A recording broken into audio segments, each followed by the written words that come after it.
Hey, what's up, y'all? This is Jim Dre Westbrook, Worth the Wait guy here, and you're now tuning in to episode 17 of Exposed Worth the Wait Guy Chronicles.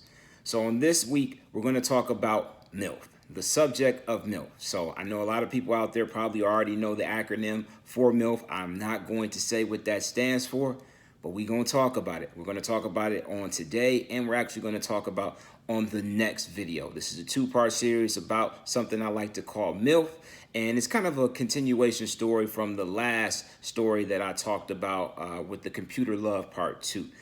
For those who haven't caught up to the Worth the Wait Guy Chronicles, this is a great time for you to do so. You could do that on my website, worththewaitguy.com. But on last week, man, I talked about how I had to make some compromises. This was definitely during the time where I was going through the dating phase online again for the second time. And what I did with that is since I wasn't finding exactly what I thought I needed, I made some compromises. Now, this isn't to say that I just started dating just anybody, but I felt that my standards back then were a little hard. For instance, single mothers. I counted out single mothers.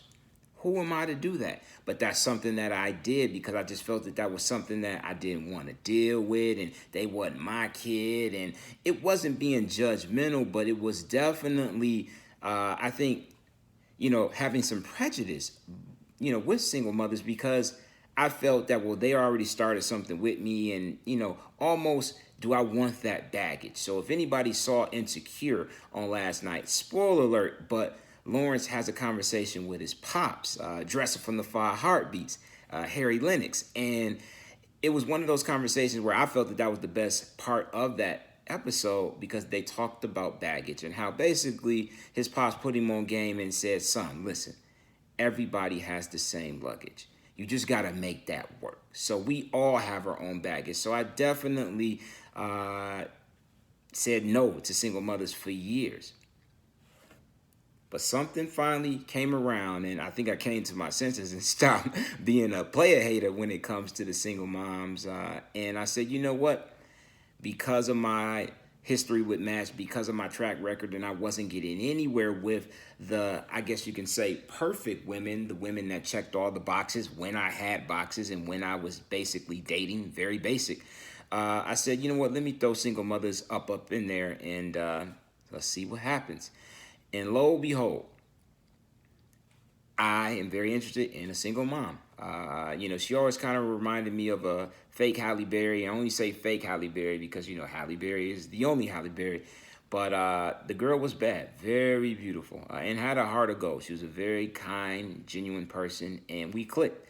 So it was fun, man. It was very, I think, different for me because, like I said, before this, I didn't even look single mom's ways. It was one of those things where, again, I didn't think that that was my fight. I didn't think that that was my battle. But when I, progressed and when we talked and, when we, it felt good. It just felt right. So I said, you know what, God, this is where I'm at. This is where, I made my bed and I kind of want to see where this thing goes. So when we eventually met, because like I talked about on last week, this was a long distance thing. But the cool thing about this girl, Stephanie, it was her name, was that Steph was actually from Vegas, didn't live in Vegas. I believe Nebraska was actually where she was residing, but she was from Vegas, so she traveled to Vegas often because her family was here. So that was pretty cool. So we had that in common, and we liked some similar things, and we wanted to see one another. She actually was going to come out here to hang out with her family. This was during the time when I was working inside the clubs, not at the pools just yet. And you know what? I said, hey, man, come through, you and your girls. I'll comp a table.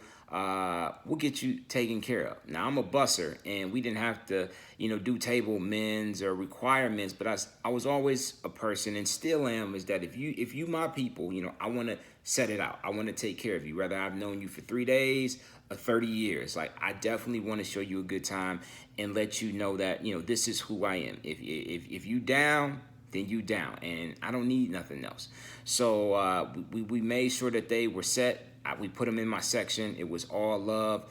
Had fun with her and her girls. Again, Halle Berry, y'all. So then she was looking really good.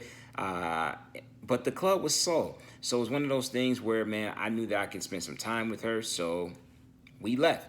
Once I closed my section, we kind of hung out. We danced a little bit. We kicked it. I wasn't, Usher again like I was the last time, but some PDA kind of happened, and we at least kissed. So yeah, like I said, again, falling into some of those bad habits that I had with Natalie, now with Stephanie, and it's almost like, yo, man, I'm about to Rick Ross this thing and push this to the limit. Again, being basic, being terrible, being out here in these streets, and trying to see what I can get. Not all the way, but some of the way, which is, again, and y'all already know, terrible, but this is where I was at. So I said, man, you know what? Let's just hang out. We got something to eat. We kicked it. We chilled. And I knew I should have dropped her off. That's it. Like, drop her off. You can be a gentleman. You can even walk her to the door of that hotel.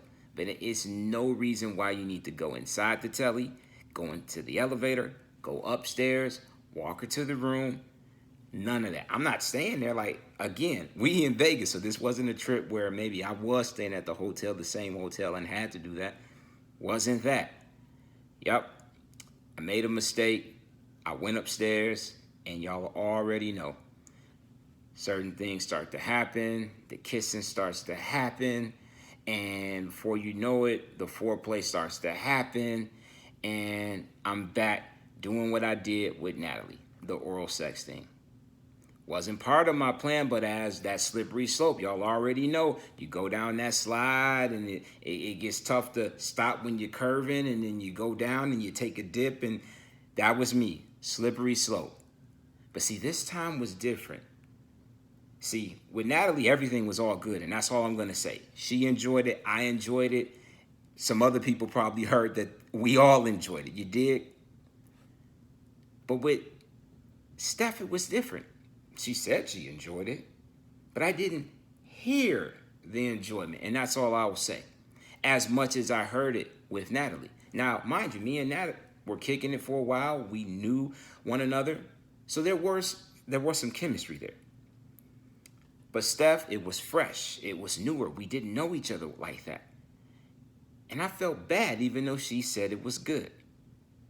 And I went home and I didn't know what to do with myself, and I was trying to compare the two. And that's my takeaway for today, man.